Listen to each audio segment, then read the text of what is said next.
This has only got water in it, but it still tastes really winey, and I don't know how I'm supposed to drive now. Shh. I think one of them's coming. Hello everyone. As usual, as you can see, I've got things really together. I don't know about you, but I saw little Boris's announcement last night about the closing of the schools. So tomorrow is our last day of our children being schooled by other people. Good old Boris, Bozza, Bobo, the Boj, Bobbity Boo, as he is known literally nowhere. Boris announced that, yeah, all the schools are closing, possibly until September. God. So we're trying not to panic.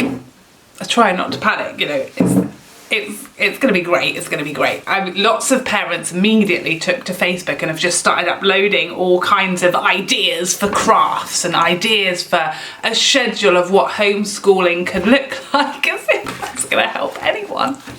Some people are really excited to you know, spend more time teaching their children. And don't get me wrong, I really like my kids. I think they're great people. I think they're great. I can't teach. I'm not qualified to teach anybody.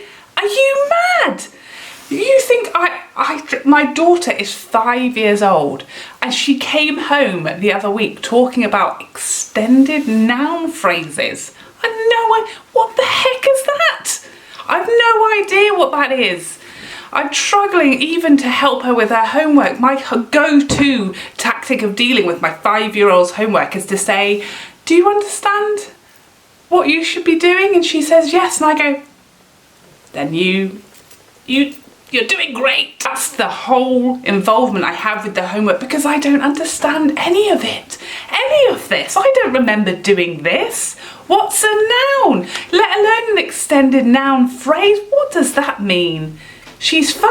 I immediately went out, and I know, you know, most of us, we're not supposed to be going out, but here in England, there's very mixed messages here. We're allowed out, but you probably shouldn't speak to anyone or go within, you know, 1.5 meters of anybody. Don't shake anyone's hand or touch anything, but you can still go out currently, and all the shops are still open. It's very confusing time. So I immediately ran into TK Maxx and started to panic buy any of educational materials. The only things that were left was this globe and this little book about numbers. It only goes up to 10, and they both already know those numbers.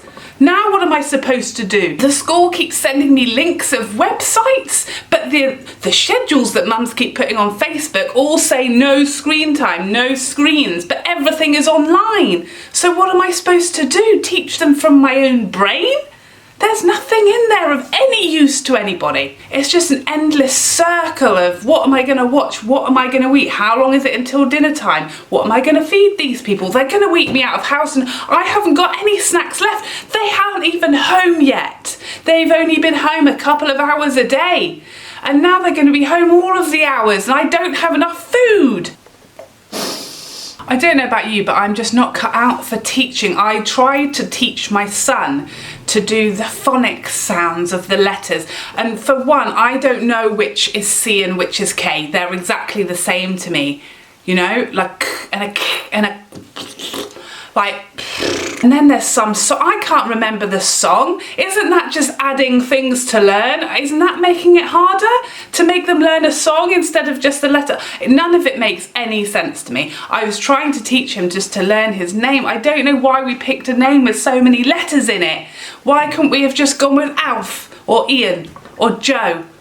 You know, a three letter, that's what we should have gone with. He's got 7 letters in his name. For Christ's sake, nobody tells you these things. I never thought this was going to come back to haunt me. I started trying to teach his name. 5 minutes later, I just wanted to throw something, possibly him, across the room just to make it stop. No, it's not ra, it's r for rabbit. Oh!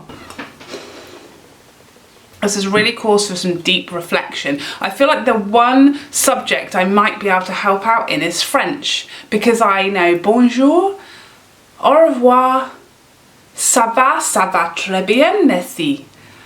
I think that's it. She probably already knows all of that. Oh, God. The only other things that I can remember really are the names of my family and the pets, and we don't even have a chat anymore. My sister's a teacher. She's excellent at it. That's why I leave it to her. I feel like this could tear the family apart because that's her niche. What happens if I suddenly become amazing? Amazing, what's left for her? What's she gonna do now? What happens if the whole country becomes amazing teachers and we all just decide to carry on homeschooling forever? All these teachers, what are they gonna do with themselves? My son's toddler group was cancelled this week, and the really hardcore mums were uploading pictures of the crafts that they were doing instead, and like suggesting, oh, let's do a virtual toddler group where we all upload pictures of our arts and crafts. And I was like, yeah, great, except my kid's just watching Frozen 2. What do you want me to upload? A picture of the back of his head? What happens when they go back into school and then we're found out that we were the useless ones that weren't able to teach them anything, and now they have to go back and start again in reception? Both of mine will be in the same class. How's that going to work out? They can't sit for 5 minutes without tearing each other's hair out and trying to grab each other's bits all the time. I can't have them in the bath without one of them trying to grab the other one's willy. Only one of them's got a willy, and it's very confusing. I was trying to explain to my son this morning why we could only go round the safari in the car. We're not allowed to get out. I mean, obviously you're not allowed to get out during the dangerous animals normally, but a lot of the time you're normally allowed to just wander around the animals. I explained to him we're not going to be able to do that, and he said, what, can I not get an ice cream? I was like, I don't think we're going to be able to get an ice cream, mate, because all of the cafes and all of the restaurants are shut, so we can't get an ice cream. And he said, does the ice cream man have the virus?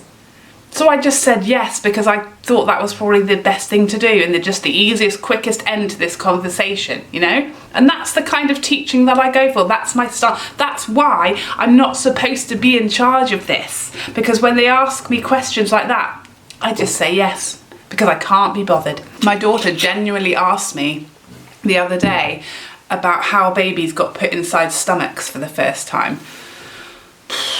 The thing is, you're never prepared, and you think that I've always wanted to be really super honest about everything. I don't want to start talking about birds and bees or storks. I want to tell her this is the truth, all right? Here it is. This is how it goes, all right? It's ugly. You're not going to like it, but you've asked the question, so you know you have to live with that. So I started explaining to her. I started off soft, you know. I said, mummies and daddies make the babies together, and they put them in mummy's tummy, and that's where the baby grows.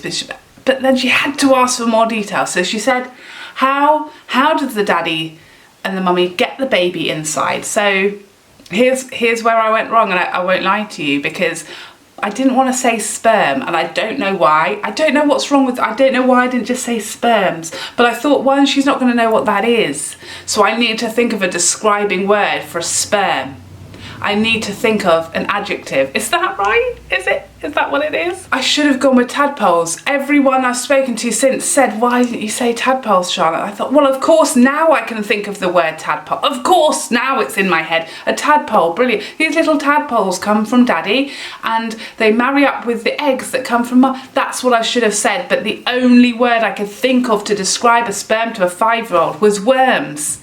That's what I said. I said daddy had worms. Imagine the things that she's going to think and believe when this is all over. I think ultimately what I'm here to say is, if at the end of all this your children are healthy and loved and happy and have had a great time, made memories and spent loads of time with mummy and daddy and their siblings and anyone else who's allowed to enter your house during this time, you've done enough. You've done enough. I think any teaching that happens, any learning that happens during this time is an amazing bonus, and well done you. We're all just doing our best. Let's just get through this with lots of wine and lots of support and love, but not expecting too much of ourselves. We're not suddenly all going to become GCSE science teachers, all right? And it's fine. We just need to get through this with love and kindness, feeding them meals wherever possible, because we are enough. Keeping them safe, happy, fed, warm and loved, that's enough. You got this, mamas and papas. Stay strong. Ask Daddy! Daddy will know! Wow, You say? let's do it in the What? Obviously, that's fine. I look really big. You do look really big. Mum, can I have that? No! Can I have that? Can you count to 10? 1, 2, 3, 4, 5, 6, 7, 8, 9, 10. Told you, the book's no good. The book's no good, G. Can you spell your name? Mercier. Yeah! We did it! Thank you for your help. Well done, Mum.